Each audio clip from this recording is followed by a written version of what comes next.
তোমরা সকলে ভালো আছো। হ্যাঁ, আমিও খুব ভালো আছি। আচ্ছা, আজকে আমরা খুব ইন্টারেস্টিং একটা জিনিস জানব। সকলে একটু মন দিয়ে আমার কথাটা শোনো।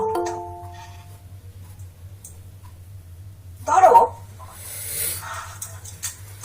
আমি তোমাদেরকে 25, তাহলে আমরা কি দেখতে বলতে চাইছি? ঠিক আছে, ত্রিভুজ নিলাম এবিডি, তার সঙ্গে আমি বড় ত্রিভুজ টানবো। ঠিক আছে, অনুরূপেই প্রমাণ করা যায়। এখন আমি আগের ত্রিভুজের ক্ষেত্রে ডি কোণটা সমকোণ, আবার বড় ত্রিভুজটার এবিসি এর বি কোণটা সমকোণ, তাহলে ডি এর সঙ্গে তোমরা বি লিখ। একই রকম ভাবে বড় ত্রিভুজটার সি কোণ আর ছোট ত্রিভুজটার সি কোণটা সমান, আর কোন কোণটা পড়ে আছে? একমাত্র এ কোণ পড়ে আছে। তাহলে এই দুটো তোমার এক্সপ্লেনেশন ঠিক আছে, খুব ভালো হয়েছে। আচ্ছা, যদি স্টুডেন্টরা জিজ্ঞাসা করে বা কোশ্চেনটা এরকম করা যায়, যদি বলা হয় যে পিথাগোরাস উপপাদ্য কি সমস্ত ত্রিভুজের জন্য অ্যাপ্লাই করা যায়? পিথাগোরাস উপপাদ্য স্যার শুধুমাত্র সমকোণী ত্রিভুজের ক্ষেত্রে অ্যাপ্লিকেবল। শুধুমাত্র সমকোণী ত্রিভুজের ক্ষেত্রে অ্যাপ্লিকেবল। তো এই পিথাগোরাসের যে থিওরেমটা, এর জিওমেট্রিক্যাল ইমপ্লিকেশন কি হবে, বা জিওমেট্রিক্যাল যে কনসেপ্ট সেটা কি হবে? হ্যাঁ, পিথাগোরাসের উপপাদ্যে বলা হচ্ছে যে একটা সমকোণী ত্রিভুজের অতিভুজের ওপর অঙ্কিত বর্গক্ষেত্রের ক্ষেত্রফল সমান বাকি দুই বাহুর ওপর অঙ্কিত বর্গক্ষেত্রের ক্ষেত্রফলের সমষ্টির সঙ্গে সমান হবে। কারণ হচ্ছে বর্গক্ষেত্রের ক্ষেত্রফল আমরা কি জানি? বাহু স্কয়ার। সেই অনুযায়ী অতিভুজটাকে একটা বাহু ধরে তার যে অঙ্কিত যে বর্গক্ষেত্রটা পাবো, তার যে ক্ষেত্রফলটা হবে সেটা লম্ব এবং ভূমির যে বর্গক্ষেত্র অঙ্কন করা হবে তার ক্ষেত্রফলের যোগফলের সাথে সমান হবে, তাই তো? আচ্ছা, তাহলে যদি কোন একটা ত্রিভুজের ক্ষেত্রে এ বি সি তিনটে বাহু হয়, যে ক্ষেত্রে square plus B square equal to C square, এরকম যদি হয়, তাহলে কি সেটাকে আমরা সমকোণী ত্রিভুজ বলতে পারি সবসময়? হ্যাঁ, সবসময় বলতে পারি। এটা হচ্ছে Converse of the Pythagoras theorem. Pythagoras থিওরেমের যে কনভার্স পার্ট সেটা হচ্ছে এটা। আচ্ছা, তাহলে পিথাগোরাসের উপপাদ্য এবং ডিসট্যান্স ফর্মুলার সাথে কানেকশন কি আছে, বা এদের মধ্যে সম্পর্কটা কি? পিথাগোরাসের উপপাদ্যের সঙ্গে ডিসট্যান্স ফর্মুলা।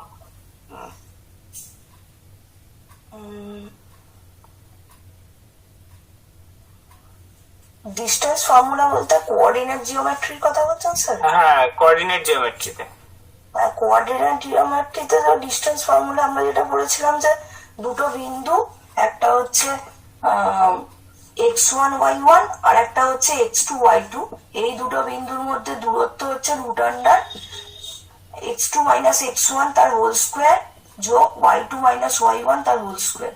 হ্যাঁ, এক্স্যাক্টলি এটাই আছে কি, এটাই সেই পিথাগোরাসের উপপাদ্য থেকে, অর্থাৎ যে অতিভুজ স্কয়ার সমান লম্ব স্কয়ার প্লাস ভূমি স্কয়ার থেকে এই ফর্মুলাটাই ডিরাইভ করে, তাই তো? তো পিথাগোরাসের যে উপপাদ্য, আমরা যদি লিনিয়ার অ্যালজেব্রার ইনার প্রোডাক্ট স্পেসে কনসিডার করি, সেখানে যে পিথাগোরাসের উপপাদ্য ছিল সেটা কি ছিল?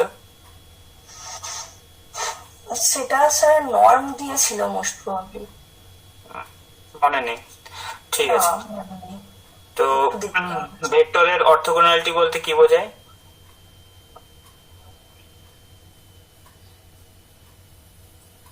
ঠিক আছে, সাবগ্রুপ টেস্ট করার জন্য কোনো থিওরেম মনে আছে, বা সাবগ্রুপ টেস্ট করার কোনো shortcut method? Subgroup sir Lagrange দিয়ে তো আমরা করি। ল্যাগ্রাঞ্জ দিয়ে কি সবগুলো চেক করা যায়? কোনো একটা, আমরা ধরছি যে এইচ হচ্ছে একটা জি এর একটা সাবসেট, নন এমটি সাবসেট, তো সেটা সাবগ্রুপ হওয়ার জন্য কন্ডিশন আমরা কি বলতে পারি? নেসেসারি এন্ড সাফিসিয়েন্ট কন্ডিশন কোন একটা বলো। নেসেসারি সাফিসিয়েন্ট কন্ডিশন একটা সেটটাকে নন এমটি হতে হবে এইচটাকে, আর নেক্সট হচ্ছে এ কম্পোস্ট বি, এ যদি এইচ এর মধ্যে থাকে, বি যদি এইচ এর মধ্যে থাকে, তাহলে এ কম্পোস্ট বি ইনভার্সটা এইচ এর মধ্যে থাকে। এটা হলে পরে আমরা বলতে পারবো যে এইচটা একটা সাবগ্রুপ হবে। আচ্ছা, ভেরিয়েন্স সবসময় নেগেটিভ হয় না কেন? ভেরিয়েন্সে তো স্যার স্কোয়ার থাকে না। স্কোয়ারটা কিসে থাকে? ভেরিয়েন্সটা বেসিক্যালি ওই xi মাইনাস x বার তার হোল স্কোয়ার সামেশন অফ, মানে অর্থাৎ যে ডেভিয়েশন গুলো থাকছে তার স্কোয়ারের হ্যাঁ বর্গ যেহেতু এটা স্কোয়ার গুলো গড় নেওয়া হয়, তার জন্য এটা কখনো নেগেটিভ হয়। নেগেটিভ হয় না। ঠিক আছে, তিমির প্রশ্ন।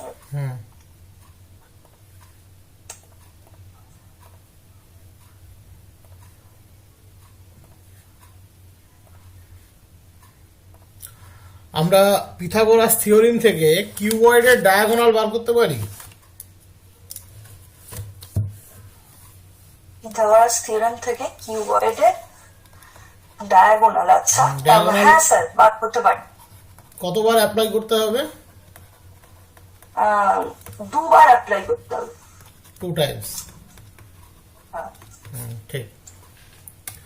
তোমাকে এই টপিক পড়তে গিয়ে ছোটখাটো প্রবলেম কিছু দিতে পারে, সেটা খেয়াল রাখবে।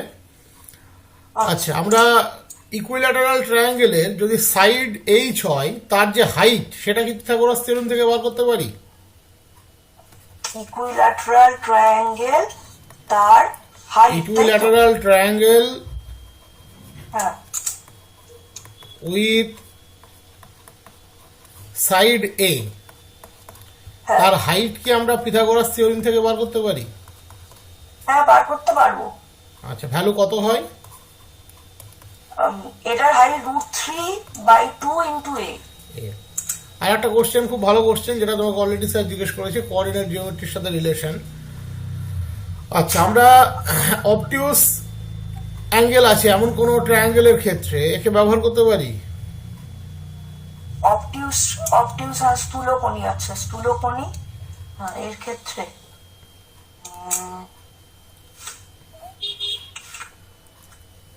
স্থূলকোণের পারপেন্ডিকুলারটা তো স্যার বাইরের দিকে হয়, হুম, ব্যবহার করতে পারি বলতে মানে আমরা পিথাগোরাস থিওরেম অ্যাপ্লিকেবল হবে সেক্ষেত্রে? পিথাগোরাস থিওরেম তো 90 ডিগ্রি ছাড়া পসিবল নয়। তাহলে হবে না। হবে না তাহলে। আচ্ছা, তুমি পিথাগোরাস থিওরেম পড়াতে গিয়ে স্টুডেন্টকে কোন কোন বিষয়ের উপরে সতর্ক করবে প্রবলেম করার জন্য?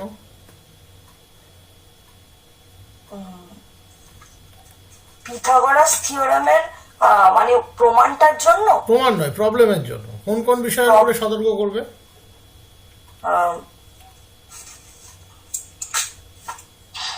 বর্গের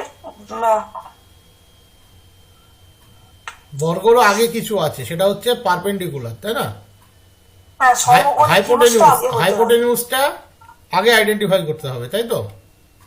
হ্যাঁ হ্যাঁ হ্যাঁ তারপর বর্গ। তাহলে প্রথম বর্গ। হাইপোটেনিউস আইডেন্টিফিকেশনটাতেই আমাদেরকে সতর্ক করতে হবে। হ্যাঁ আচ্ছা, কোনো ট্রায়াঙ্গেল ধরো যদি রোটেট করে, তাহলে তার ক্ষেত্রে হাইপোটেনিউস কিভাবে আইডেন্টিফাই করবে? কোন ট্রায়াঙ্গেল যদি রোটেট করে, হুম, হ্যাঁ তো একটা ট্রায়াঙ্গেল রোটেট করলে তো সেটা শঙ্কু হয়ে যায় অক্ষের সাপেক্ষে। না না, রোটেট করা মানে 3 ডাইমেনশন রোটেট নয়। আমরা যেমন 2 ডাইমেনশনে কি পড়েছিলাম, ট্রান্সলেশন রোটেশন পড়েছিলাম না? ও আচ্ছা আচ্ছা, সেই রোটেশন। এ ধরো 30 ডিগ্রি রোটেট করলো, হ্যাঁ ইন দ্যাট কেস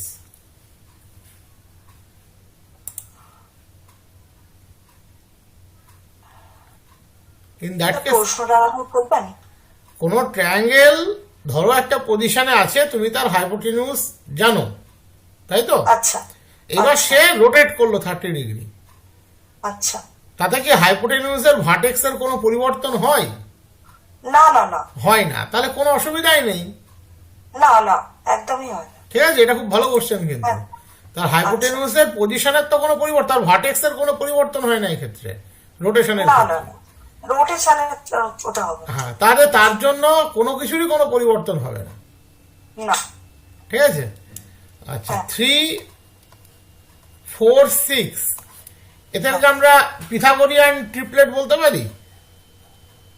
না না 3, 4, 6 পিথাগোরিয়ান ট্রিপলেট নয়।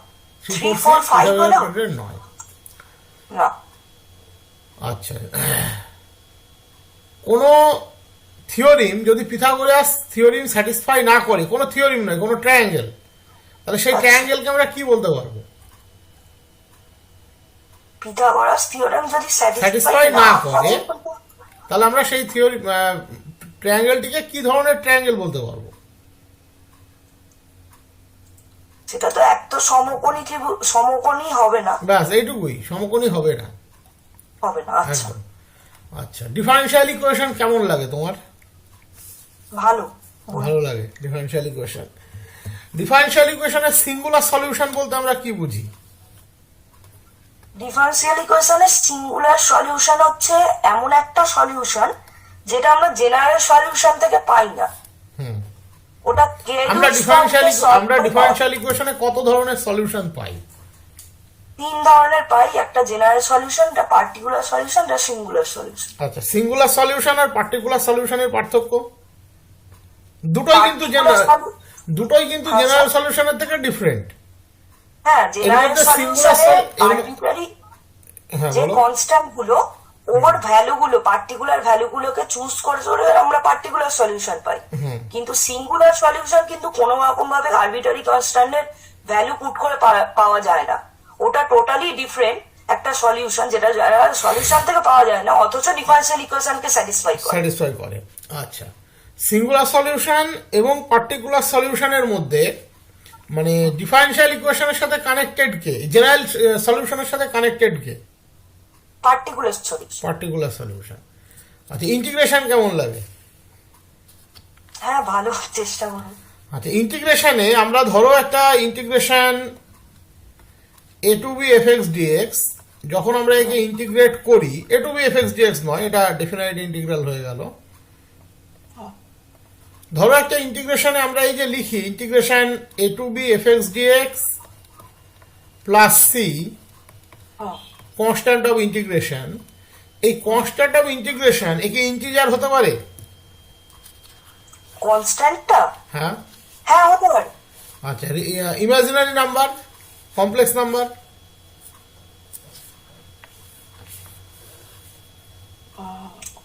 মানে আবার যে কোনো রিয়েল নাম্বার হয় তার সেটাই জানি।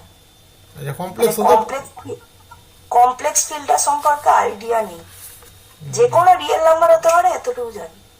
কমপ্লেক্স হতে পারে, ঠিক আছে। মানে তোমার ইন্টিগ্র্যান্ড যদি কমপ্লেক্স হয় তার বেসিসে কমপ্লেক্স হতে পারে, কোনো অসুবিধা নেই তাতে। এটা মনে রেখো এটা। আচ্ছা, ঠিক আছে। ধরো একটা ইকুয়েশন আমি তোমাকে দিচ্ছি, X square by A square plus Y square by B square equals to 1। এর 2-4 পয়েন্টে পোলারের ইকুয়েশন কত হবে? 2-4 পয়েন্টে পোলারের ইকুয়েশন কত হবে?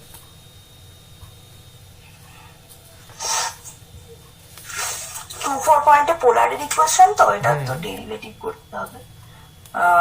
2a by A square plus 2y by B square dy dx equals to 1। তাহলে dy dx equals to, sorry এটা 0 minus, এত জটিল তো নয়। 2 ডাইমেনশনে পোলারের ইকুয়েশন, ট্যানজেন্টের ইকুয়েশন, কর্ড অফ কন্ট্যাক্টের ইকুয়েশন অলওয়েজ সেম।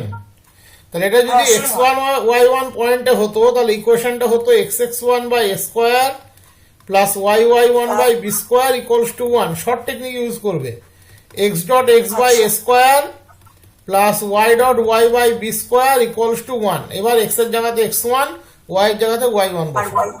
এবার বলেছে 2-4 পয়েন্ট, তাহলে 2x by A square plus 4y by B square equals to 1 হয়ে গেল। ট্যানজেন্ট, পোলার আর কোড অফ কন্টাক্ট সেম হয়, এটা মাথায় রাখবে তাহলেই হবে। ওকে। আচ্ছা, নিউমেরিক্যাল অ্যানালিসিসের ক্ষেত্রে আমরা এরর শব্দটা ব্যবহার করি। ইন্টারপোলেটিং পয়েন্ট মানে ইন্টারপোলেটিং পয়েন্ট মিন্স ধরো একটা ডাটা এফএক্স তোমাকে n+1 সংখ্যক পয়েন্টের জন্য দেওয়া আছে, গিভেন ডাটা। তাহলে এর ক্ষেত্রে এই পার্টিকুলার এই পয়েন্টগুলোর ক্ষেত্রে এররের ভ্যালু কত হবে? সাপোজ x1 এর জন্য এররের ভ্যালু কত হবে? 0 হবে। ঠিক আছে, থাক এখানেই। পরবর্তীতে ঋতিকা আছো? হ্যাঁ স্যার, আছে। আচ্ছা দাঁড়াও, তোমাকে পিন করে দিন তাহলে সুবিধা হবে। একটু ওয়েট করো।